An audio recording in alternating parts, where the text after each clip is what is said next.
Halo Romo. Hai Romo.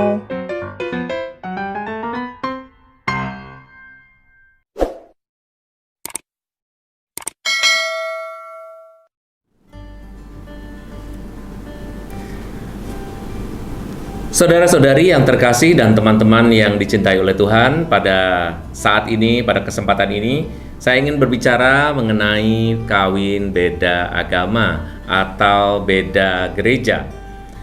Sesuatu yang berbeda pasti memerlukan suatu penanganan yang khusus. Dan biasanya kita menganggap bahwa perkawinan beda agama itu sesuatu yang biasa, karena banyak yang sudah melaksanakannya juga dan banyak yang sudah mengalami.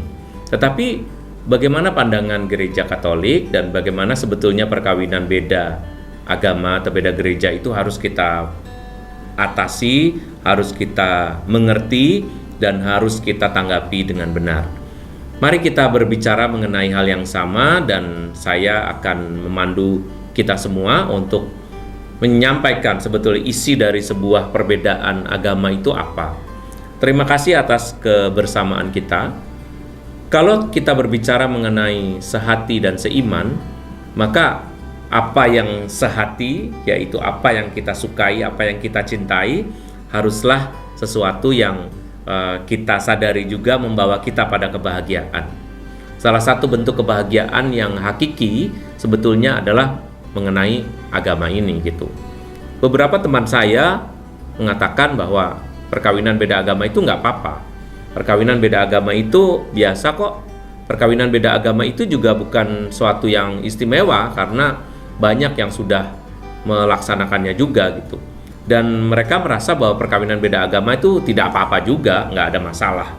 Tapi sebelum itu mari kita berdoa. Dalam nama Bapa dan Putra dan Roh Kudus. Amin.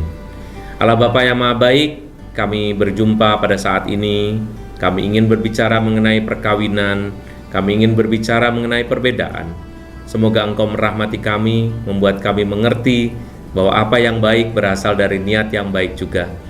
Semoga pemahaman ini makin menguatkan kami, memberi kami pengetahuan dan wawasan, agar kami dapat memutuskan selain dengan gembira hati dan penuh cinta, tetapi juga dengan kebijaksanaan akan masa depan. Demi Kristus Tuhan dan Juru Selamat kami. Amin. Dalam nama Bapa dan Putra dan Roh Kudus. Amin. Baik. Kalau kita berbicara mengenai sehati dan seiman, pasti yang dipikirkan adalah soal seimannya. Ya, kalau sehati, orang menikah harus sehati. Kalau tidak sehati berarti ya memang perkawinannya adalah perkawinan yang terpaksa, ya kan? Dan perkawinan itu dasarnya adalah cinta. Nah, apakah cinta saja cukup untuk memahami suatu perkawinan yang membahagiakan? Apakah cinta saja dapat kita pandang sebagai bekal dan modal yang cukup, yang memadai untuk membuat perkawinan menjadi bahagia? Yakobus bab 2 ayat 18 mengatakan, "Tetapi mungkin ada orang berkata, padamu ada iman dan padaku ada perbuatan.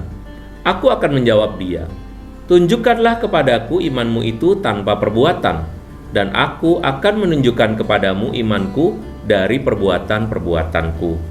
Nah, kalau kita mau melihat bahwa perbuatan kita itu menandakan seberapa jauh dan seberapa dalam iman kita, maka kita bisa menelusuri mengenai pengalaman pernikahan beda agama ini berdasarkan perjalanan dan pengalaman iman kita. Beberapa dari teman-teman kita sudah melaksanakan perkawinan beda agama, dan mungkin yang paling tepat, yang paling banyak, yang paling jelas dialami ya dari mereka sendiri, ya kan? Sedangkan saya pasti belajar dari orang-orang yang datang kepada saya dan memberikan inspirasi mengenai apa yang mereka alami, mereka rasakan, bahkan akhirnya menjadi keputusan mereka seandainya mereka mempunyai persoalan, atau bahkan ada beberapa yang saya tahu memang akhirnya berpisah, tetapi tidak semua berpisah. Ada juga yang sampai hari ini sudah berpuluh-puluh tahun juga masih dalam hidup bersama.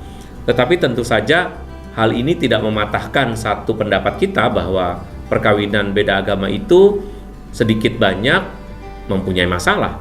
Perkawinan beda agama itu sedikit banyak membawa satu pemikiran tertentu atau concern bahwa kita harus memikirkannya, bukan menjadi sesuatu yang biasa-biasa dan kemudian ya sudah begitu saja kita laksanakan gitu. Nah, kata sehati itu dapat dikatakan sebagai ketika kita mempunyai cinta dan kesungguhan niat untuk berbagi hidup dengan susah senangnya, dengan sehat sakitnya, berharap akan kebahagiaan lahir dan batin bersama, mengharapkan yang baik bagi hidup bersama, dan akan terwujud paling jelas dalam perkawinan yang kemudian kita sahkan, ya, kita yang mengesahkan, artinya kita yang menikah yang mengesahkan, sedangkan Romo nanti meneguhkan perkawinan dari dua orang yang saling mencintai. Nah, mengapa harus seiman? Apakah benar seiman itu sesuatu yang harus, sesuatu yang wajib? Kalau yang menurut idealitas, yang terbaik dan paling baik memang adalah perkawinan seiman, yaitu Katolik dengan Katolik. Jadi pegang kalimat ini sebagai kalimat awal, bahwa yang terbaik adalah perkawinan tidak berbeda, tetapi perkawinan yang satu iman, Katolik dengan Katolik. Katolik saja tidak berbeda antara Katolik Timur, Katolik Barat, tetapi kalau Katolik Barat ya Katolik Barat semua, atau Katolik Roma semuanya. Nah, kalau kita melihat kebaikan ini, maka kita seharusnya sadar bahwa orientasi kita ketika mencari jodoh seharusnya adalah seiman. Jangan cuma asal, atau jangan cuma karena cinta. Kalau kita mencari jodoh dengan orientasi seiman, maka otomatis kemungkinan besar kita mendapatkan jodoh seiman itu jauh lebih besar daripada kalau kita membiarkan cinta kita jatuh di mana saja. Artinya jatuh ya sejatuhnya gitu ya. Yang merencanakan akan hidup dengan calon seiman pun belum tentu mendapatkan calon seiman.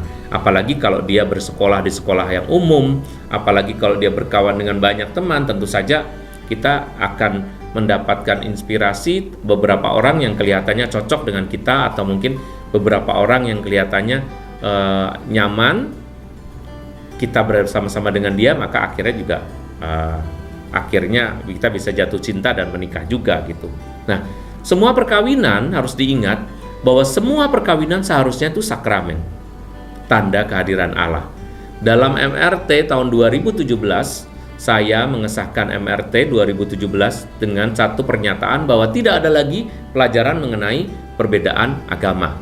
Artinya, semua orang yang menikah dalam gereja Katolik harus memahami hukum Katolik, yaitu memahami bagaimana orang bisa menikah satu dengan yang lain itu dengan paham dan juga dengan satu keyakinan Katolik, dengan aturan main sekali untuk selamanya, dan tidak boleh poligami, artinya monogami dan indissolubilitas. Katolik itu kelihatan pada perkawinannya, tidak boleh bercerai dan harus seiman, dan kemudian mempunyai satu kesatuan pandangan bahwa perkawinan itu satu untuk selamanya tanpa perceraian sama sekali. Kenapa demikian? Karena perkawinan itu adalah tanda dan sarana kebaikan Allah, ya. Nah, kalau kita sebut sebagai satu iman, sekarang pengertian satu iman, apa sih satu iman itu gitu? Satu iman ya satu imannya. Katolik ketemu Katolik, udah gitu paling gampang, udah nggak ada kalimat yang lain yang lebih sulit dari pernyataan itu ya. Kalau Katolik dengan Katolik ya itulah satu iman. Tidak ada perbedaan dalam melakukan aktivitas religius, lalu juga mempunyai cara tertentu yang sama, mempunyai ritus dan tradisi yang sama. Udah tahu, aku mau doa rosario, nggak nanya pasangannya. Rosario itu apaan ya? Itu pakai kalung buat apaan? Nggak mungkin. Kenapa? Karena udah tahu, udah jelas. Karena udah satu ritus dan satu tradisi dan satu iman, otomatis semua istilah-istilah akan paham. Aku mau ke gereja. Ngapain kamu ke gereja? Wah, itu pertanyaan yang aneh. Tetapi itu bisa ditanyakan oleh mereka yang menikah beda agama. Tapi kalau menikah dengan satu agama, maka tidak akan ada perbedaan-perbedaan atau pertanyaan-pertanyaan yang tidak penting seperti itu ya. Nah, teman-teman harus tahu bahwa kalau orang menikah itu adalah orang menikah karena cinta. Tetapi ketika menikah, omongan kita, peristiwa kita itu bukan hanya peristiwa tentang cinta-cintaan terus. Orang yang menikah itu punya banyak ceritanya. Misalnya ceritanya adalah cerita mengenai iman ini ya. Ada lagi cerita yang lain, yaitu mengenai pengasuhan anak. Ada lagi kisah mengenai mertua dan menantu. Ada lagi kisah mengenai pembagian ekonomi. Ada lagi kisah mengenai berapa jumlah anak dan banyak hal. Tetapi salah satu yang membuat masalah dan juga membuat kisah dalam sebuah perkawinan itu adalah persoalan agama. Mungkin ketika kita mau menikah, kalian tidak akan berbicara mengenai iman. Kenapa? Yang penting cinta, gitu kan? Nanti cinta akan mengalahkan segala-galanya. Iya, itu di awal. Tetapi kalau sudah memasuki keluarga, maka yang namanya cinta itu akan bercabang-cabang ceritanya. Salah satu cerita yang akan muncul adalah mengenai agama ini. Yang dulunya nggak ada masalah. Kenapa? Karena lagi ngejar sih, gitu ya kan? Tetapi kalau nggak lagi ngejar, maka permasalahan mengenai agama ini menjadi muncul. Kamu ngapain? Hari gini kamu mau ke gereja? Ke gereja melulu? Nggak melulu, memang ini gereja, aku pengen ikut misa harian, anak kita kan mau masuk sekolah. Ngapain sih tiap hari? Aku juga udah berdoa, ya kamu juga ngapain berdoa 5 kali? Hal-hal seperti ini sama-sama akan menjadi masalah, sebetulnya tidak harus menjadi persoalan. Tetapi kemudian akan menjadi persoalan justru karena orang tidak belajar dari perbedaan yang sejak semula sudah ada. Maka kalau bisa saya katakan, soal iman itu adalah soal hidup setiap hari. Itu adalah cerita yang akan Anda alami dan muncul dalam kehidupan perkawinanmu. Jadi jangan bilang bahwa orang nikah tuh urusannya nggak akan begitu deh. Itu salah satunya itu yang akan menjadi bagian dari kisah yang panjang gitu. Sedangkan seperti misalnya orang tua kami ya, orang tua saya, kebetulan mereka sama imannya. Dulu waktu sebelumnya orang tua saya itu berbeda, dia dulu dari gereja Protestan, papa saya, mama saya dari gereja Katolik. Kehidupan menggereja kami, kehidupan beriman kami, saya bisa menyebutnya acak-acakan. Kenapa? Karena ayah saya malas juga ke gereja sendirian, ibu saya apalagi. Ibu saya nggak mau nunggu sampai anak-anaknya agak besar supaya bisa diajak ke gereja karena dia juga malas ke gereja. Akhirnya seluruh keluarga ke gerejanya tuh bisa sebulan sekali, 3 minggu sekali, kadang 2 bulan nggak ke gereja begitu. Dan hidup beriman menjadi kacau, tidak Kristen, tidak juga Katolik gitu. Nah, artinya tidak ke gereja GKI atau tidak ke gereja Katolik. Ya memang itu pengalaman yang akan terjadi pada kita ya kan. Kalau dulu waktu mau menikah pasti nggak akan ngomongin soal ini. Yang diomongin adalah soal bagaimana caranya bisa hidup bersatu, bagaimana bisa hidup berdua aja, bagaimana caranya bisa memadu kasih, bagaimana caranya bisa mesra-mesraan, bagaimana caranya membangun rumah. Mungkin nggak terpikir sama sekali, nggak masuk dalam agenda sebuah persoalan yang bernama agama ini ya. Teman-teman, jatuh cinta itu selalu tanpa salah. Tetapi ketika kita melanjutkan hubungan dan memutuskan hubungan itu menjadi berubah status, itulah yang akan menjadi masalah. Masalahnya adalah kita masuk dalam suatu institusi yang akan mengatur kita. Sedangkan orang pacaran nggak ada institusinya. Institusi itu artinya lembaga-lembaga yang mengatur. Atau institusi itu artinya sebuah kesatuan yang bisa diatur oleh hukum. Orang pacaran nggak ada hukumnya. Hukumnya mungkin adalah hukum mengenai kewajaran aja. Orang pacaran kok cium-ciuman mungkin dipermasalahkan. Tetapi tidak ada hukum yang mengatur orang pacaran. Tetapi once kita menikah, pada saat menikah itulah kita mulai diatur. Kenapa? Misalnya diatur bagaimana kita harus menjalankan pernikahannya. Mau di gereja, apa mau di gereja lain atau di pura atau di masjid atau di mana? Itu menjadi suatu persoalan yang pertama. Sehingga ketika kita menikah, keputusan menikah itu menyangkut akan sangat banyak hal ya. Nah, harus diingat bahwa yang fisik itu akan berlalu. Jadi sesuatu yang fisik yang pertama kali menjadi sumber dalam persoalan kita ketika kita akan menikah itu menjadi persoalan yang biasa. Ya, orang tertarik secara fisik. Waduh, kamu ganteng, kamu cantik, ya kamu keren, kamu kalau dibawa nggak malu-maluin, kata gitu ya kan. Tapi sesudah menikah apakah masih sama? Itu permasalahannya. Saya berharap semoga semua perkawinan itu cintanya tidak luntur, bahkan semakin lengket, semakin saling membutuhkan. Tapi ternyata itu justru terjadi ketika usia perkawinan sudah senja, sekitar 40 tahunan ke atas atau 30 tahun ke atas. orang baru mulai merasa saling membutuhkan. Tapi kalau usianya masih 5 tahun ke bawah, 10 tahun ke bawah, saya melihat justru permasalahan-permasalahan yang sebetulnya tidak ada hubungan langsung dengan suatu hal yang namanya cinta, itu bisa terjadi. Salah satunya adalah soal iman ini. Anda harus ingat, jatuh cinta itu sifatnya sensitif. Sensitif itu maksudnya dari sense, dari indera kita. Indera penglihatan kita melihat, wah ini cantik, ini ganteng. Indera pendengaran kita mendengar, aduh suaranya merdu banget, gue kalau dengar suara dia udah kayak nggak bisa tidur. Nah, indera lagi apa, kalau megang tangannya tuh berasa banget semuanya gitu ya. Masih tercium bau harum, bau harum, bau mulutnya yang begitu menyegarkan, mungkin bau tubuhnya yang masih berasa ketika tidur. Wah, gitu-gitulah. Ini semua sensible ya, semua sensitif. Tetapi ketika orang menikah, maka hal-hal seperti itu menjadi hal yang ya kenangan aja. Kenangan yang bisa menjadi baik kalau orang saling mengerti, atau kenangan yang akan menjadi buruk ketika masalah-masalah yang lain muncul, dan itu salah satunya adalah persoalan iman tadi. Kita masih ngomong soal iman ini ya. Nah, ingat, fisik itu hanyalah pembuka, karena selanjutnya ketika orang menikah, yang fisik itu akan menjadi sirna. Sirna artinya benar-benar kegantengan dan kecantikan seseorang itu bisa benar-benar hilang. Bisa benar-benar tidak masuk hitungan saya, kenapa saya mencintaimu. Tetapi ketika orang masuk mencintai seseorang, hal itu muncul. I love you because you are very handsome, because you are very pretty, dan seterusnya. Tetapi apakah itu masih terjadi ketika perkawinan? Belum tentu. Yang ada adalah, kenapa kamu berdoa melulu? Kenapa itu ada rosario di situ? Kenapa kamu pasang salib? Nah, kalau masalah-masalah itu sampai terjadi, maka itu menjadi risiko kenapa kita harus menikah beda agama, begitu ya. Nah, cinta roman apalagi?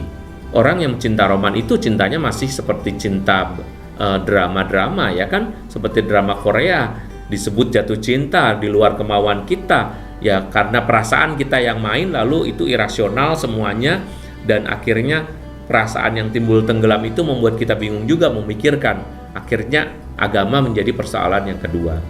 Saya tidak ingin membuat Anda bingung dengan mengatakan bahwa karena agama lalu kehidupan berumah tangga menjadi persoalan. Ya, barangkali di antara Anda pasti ada yang mengatakan, saya beda agama nggak apa-apa kok. Oh, itu puji Tuhan. Kalau memang itu terjadi dalam keluargamu, saya berdoa semoga Anda bisa hidup dalam damai, sejahtera, terus-menerus meskipun perbedaan. Karena perbedaan dalam pernikahan itu juga suatu kenyataan. Bukan hanya 100-200 orang yang menikah beda agama ya kan, tetapi banyak ribuan orang juga menikah beda agama. Tetapi paling tidak dengan tema kita pada hari ini, saya ingin mengajak kita itu untuk memikirkan bahwa beda agama itu bukan sesuatu yang simple, bukan sesuatu yang sangat sederhana ya. Nah, cinta itu harus pasti. Kalau kamu masih pacaran, ini kalau saya berbicara dengan para kaum muda ya misalnya, atau orang tua yang anaknya masih sedang berpacaran, Anda harus mengingat bahwa cinta itu mempunyai masa depan. Masa depannya ke arah mana? Kalau kita melihat masa depan, dan masa depannya adalah keindahan, dia selalu ngomong, aku nggak apa-apa loh, aku senang kalau kamu justru rajin ke gereja. Misalnya pacar kita ya, orang Hindu, orang Buddha, orang Islam, atau orang dari gereja lain, aku senang kamu bisa jalanin hidup beragama kamu aja tuh, aku senang. Dan itu benar-benar ditunjukkan oleh dia, dianterin gitu ya ke gereja, dan ditunjukkan kadang-kadang dia masih mau ikut misa, meskipun tidak ikut apa-apa, tapi dia udah hadir di situ aja, tidak fanatik, tidak memandang rendah agama orang lain. Mungkin Anda merasa srek, ya bagus. Kalau akhirnya Anda merasa srek, tapi itu kan berarti Anda sudah melihat di masa depan, kira-kira pasti nggak nih saya happy gitu. Di masa depan pasti nggak. Nah, cinta itu nggak bisa dimainin dari perasaan aja ternyata. Cinta itu juga harus masuk ke rasionalitas kita. Kalau rasio kita tidak bisa menerima bahwa sebuah cinta akan membahagiakan saya, maka jangan melanjutkan. Sebab kalau dalam rasio kita, setiap hari kita mempunyai masalah dengan itu, masih kurang setengah tahun pernikahan, sudah diomongin, nanti kamu harus begini, harus begitu. Aku mau kita pindah agama, kita satu aja, satu agama. Aku mau gini-gini. Nah, kalau kamu memang sudah melihat bahwa gejala itu sudah terjadi, maka yang terjadi adalah perpindahan agama di depan mata, maka kita harus pikirkan. Meskipun kita mencintai, tetapi masalah itu apakah akan menjadi masalah buat saya atau tidak? Kalau itu tidak menjadi masalah buatmu, maka itu bisa ada kemungkinan kamu akan menjalankannya dengan senang. Tetapi kalau itu menjadi masalah, artinya kalau itu menjadi satu prinsip bahwa agama buat saya adalah sesuatu yang amat sangat penting dan saya tidak akan kompromi untuk berpindah agama, maka itu akan menjadi persoalan. Pikirkan, cinta bukan hanya nemplok di satu tempat, tetapi kita bisa menciptakannya lagi dengan mencintai orang yang barangkali belum jodohnya yang sekarang, tetapi sedang menunggu.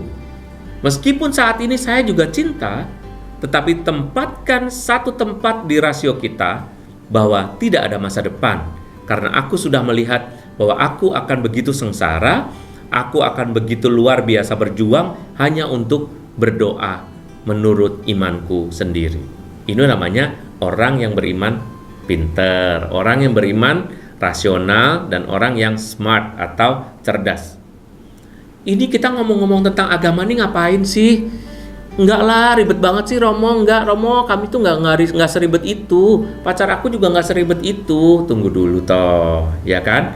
Kalau orang pacaran kan pada umumnya masih muda, ya kan? Kalau udah nggak pacaran, kalau udah kawin berarti udah tua atau udah lebih dewasa. Ketika orang masih muda, dia tidak memikirkan. Kita lihat sekarang, anak remaja ya. Anak remaja nih sekarang. Mungkin pada malas-malesan ke gereja. Anak remaja mungkin kalau diajak misa online, aduh ngapain sih kita misa, nggak nerima apa-apa juga, malah suruh doa dan sebagainya. Mungkin kita yang lebih dewasa akan jengkel dengan mereka. Ini gimana sih anak-anak nih? Oh nggak paham, agama itu penting. Mohon maaf, agama itu memang ada urusan sama usia. Agama itu sangat berurusan dengan usia. Ketika kita bertambah usia, ketika kita bertambah dewasa, maka urusan agama menjadi urusan yang semakin penting buat kita. Jadi jangan menganggap bahwa agama itu tidak akan menjadi urusan. Sekarang tidak, tapi di kemudian hari, ketika usiamu sudah semakin tua, ketika tiba-tiba kamu sakit pinggang, ketika tiba-tiba kamu mengalami kok di tes ternyata aku kolesterolnya naik, dulu padahal nggak ada masalah kolesterol. Berdoa sama Tuhan. Terus berdoa sama Tuhan mulai bermasalah. Berdoa sama Tuhan yang mana? Dengan cara apa misalnya? Maka agama itu suatu ajaran yang juga penting dalam kehidupan seseorang berdasarkan usianya. Agama itu soal rasa loh, jangan lupa. Ya, agama itu bukan soal ajaran, tetapi soal rasa.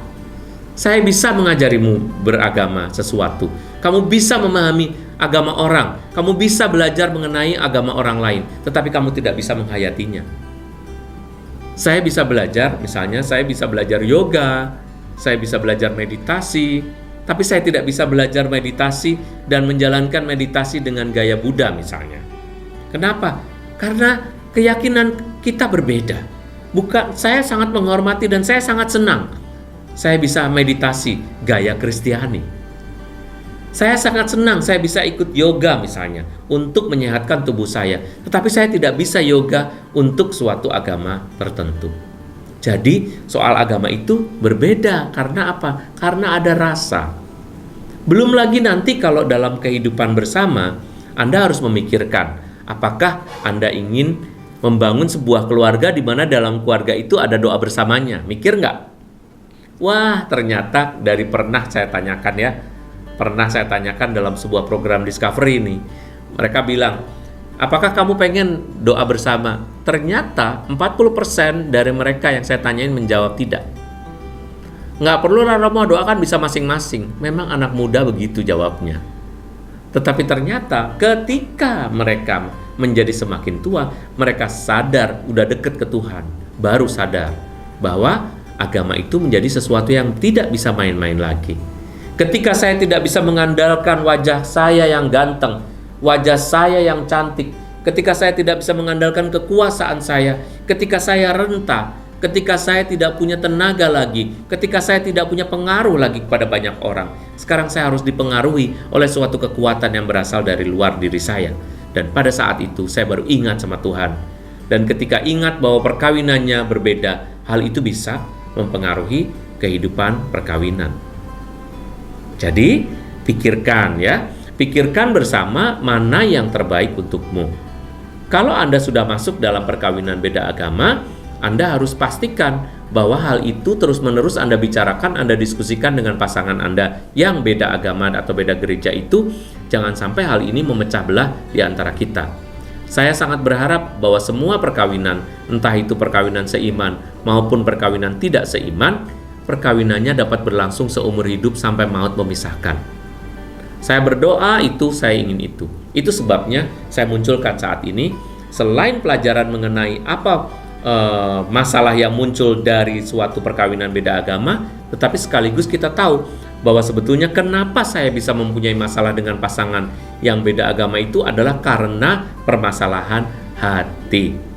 Kita nggak bisa doa bareng, kita nggak bisa beribadah bareng, ngucapin doa bareng nggak enak, kita doa dengan gaya apa, sungkan-sungkan, sehingga kalau hidupnya nggak seiman tuh jadi ada beberapa pasangan yang begitu repot. Ada lagi, pernah saya mendengar satu sharing dari seorang yang terkenal juga yang beda agama mengatakan, Romo, di rumah saya nggak ada masalah beda agama, tetapi jangan ada itu simbol-simbol agama di rumah kami dimanapun juga. Jadi saya nggak pernah punya rosario, saya nggak boleh punya salib, saya nggak boleh ada kitab suci dan sebagainya. Saya harus belajar itu dari HP saya. Kenapa? Karena saya nggak boleh, udah janji dari awal. Dia juga enggak, saya juga enggak. Umurnya 35. Bagaimana jika umurnya 45? Apakah tidak ada keinginan untuk membaca Alkitab? Apakah tidak ada keinginan untuk berdoa di hadapan Bunda Maria, di hadapan Yesus? Apakah tidak ingin melihat satu kalimat yang baik yang bisa memotivasi di dinding, dan kalimat itu berasal dari Alkitab? Oh, kalau itu nggak bisa semua, apakah tidak akan menjadi persoalan? Begitu ya. Tetapi puji Tuhan kalau pasangan saling memahami dan kemudian bisa menjalankan itu dengan sangat baik. Kerepotannya banyak loh sebetulnya kalau orang beda agama itu ya. Misalnya toleransi dalam hal yang paling dasar itu juga harus kita tanyakan dari awal. Ketika pacaran tanyakan, kamu toleransi nggak? Kalau saya ke gereja, saya seneng misa harian loh, atau saya harus ke gereja loh tiap hari Minggu pagi. Nggak boleh dilarang, harus ngomong. Ketika pacaran harus ngomong. Saya juga tidak nyaman loh kalau dibahas tentang iman. Kalau saya dilarang-larang berdoa, pokoknya saya nggak nyaman. Kasih tahu, ya. Nah, kita misalnya sekarang melakukan toleransi. Apa yang harus kita lakukan ketika kita toleransi? Toleransi itu berarti kita tidak membicarakan soal agama berdua. Karena kalau membicarakan soal agama langsung beda. Maka toleransi adalah jangan ngomong soal agama. Ngomonglah yang lain yang bisa menyatukan. Yang kedua, mungkin tidak menyebut nama atau istilah-istilah keagamaan tertentu. Bahkan istilah-istilah gereja ini juga nggak usah. Harus mau ikut merayakan hari raya agama orang lain. Itu baik. Ya, merayakan hari raya bersama itu baik, sangat baik malah. Itu namanya kita juga toleran dengan orang lain. Tetapi harus diingat bahwa pasangan kita harus mau merayakan perayaan agama kita, yaitu merayakan Natal bersama dengan kita. Supaya hati kita bahagia, karena Natal itu adalah peristiwa yang sangat pribadi, sangat familiar juga, membawa kita pada suasana hati tertentu. Memang kita harus mempunyai izin juga untuk mengikuti aktivitas gereja ini, atau misalnya pasangan kita harus memberi selamat atas hari raya kita, dan juga pasangan kita harus membolehkan ada aktivitas keagamaan hadir di rumah tangga kita.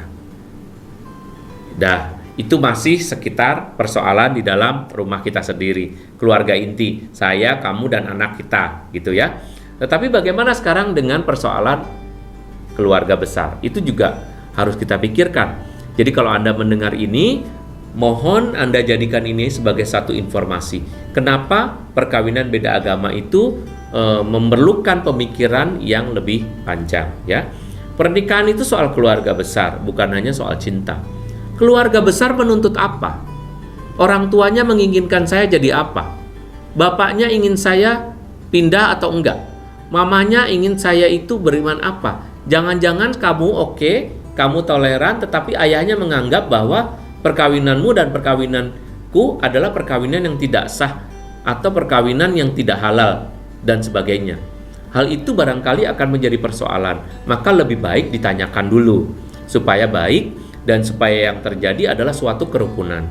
Karena kalau suatu perkawinan yang kita anggap sah, tetapi tidak dianggap sah oleh orang tua, itu juga akan membawa suatu perasaan tersendiri bagi perkawinan antara kita dengan dia gitu ya. Nah, jadi di luar iman hidup sekeluarga kita itu masih ada lagi yang bisa menjadi pemikiran kita, yaitu soal tradisi, bagaimana soal agama, bagaimana soal relasi juga. Apakah kita bisa menerima tradisi orang dengan misalnya membakar jenazah, atau mungkin juga ada yang harus misalnya datang dengan patung tertentu, keyakinan tertentu, atau misalnya harus ada tradisi tertentu, harus mandi di jam tertentu, harus memakai dupa ini, dupa itu, harus memakai rumusan-rumusan doa tertentu. Apakah saya siap dengan itu? Jadi Anda harus sampai segitunya persoalan agama itu harus Anda bahas. Kalau Anda sudah membahas semua dan Anda sudah clear dengan itu, silahkan Anda pilih. Artinya itu bisa menjadi sesuatu yang pilihan Anda secara bebas Anda pilihkan ya.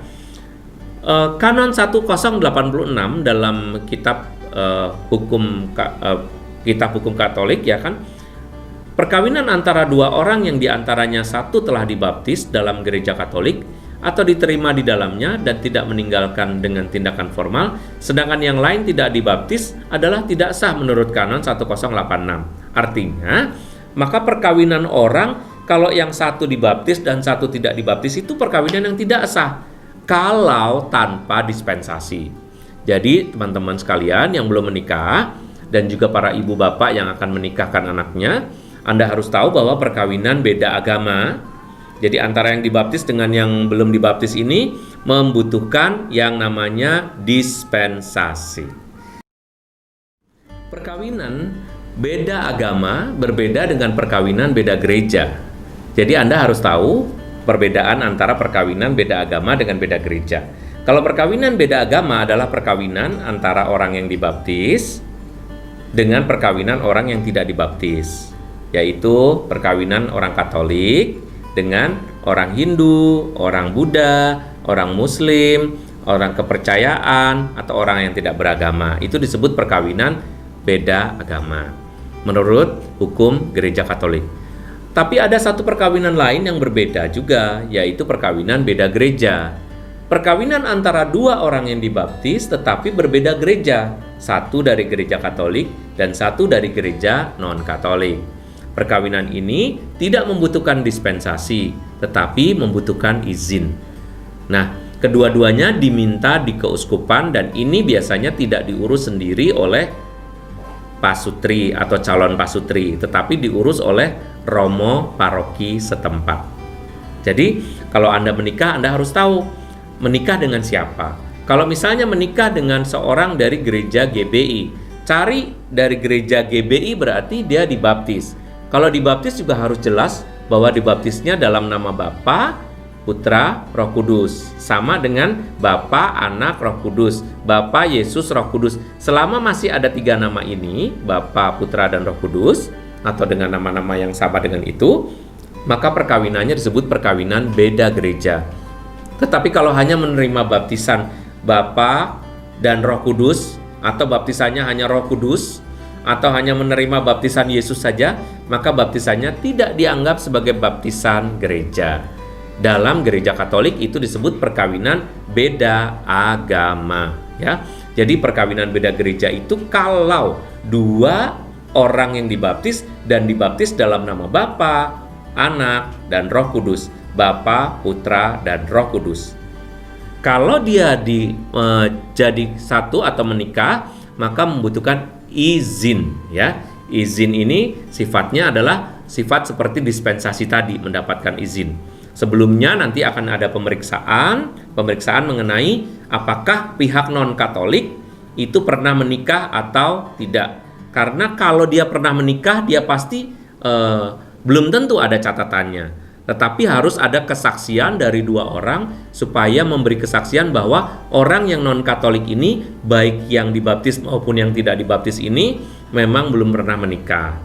Dan Anda, kenapa kok orang Katolik tidak diperiksa? Orang Katolik selalu mempunyai catatan, mulai dari lahir sampai mati itu ada dalam surat baptisnya, sehingga tidak memerlukan satu penyelidikan tertentu apakah dia sudah pernah menikah atau belum. Tidak pernah ada orang yang Katolik yang secara resmi bisa menikah 2 kali kecuali pasangannya yang pertama sudah menikah atau kecuali dia sudah mendapatkan pembatalan nikah. Nah, semua agama berbeda, semua agama baik pasti ya. Semua agama mempunyai kebaikan, tetapi saya bilang tadi agama adalah soal hati. Jadi bagaimana caranya supaya kita bisa menikah dengan baik? Saudara-saudari yang terkasih, cermati dan juga sadari bahwa perkawinan kita itu bukan hanya soal cinta, tetapi soal iman dan soal lain-lain lagi yang akan menyangkut hati, yang akan sangat mempengaruhi kehidupan perkawinan dan kehidupan berkeluarga Anda semua. Belum lagi persoalan agama dari anak-anak.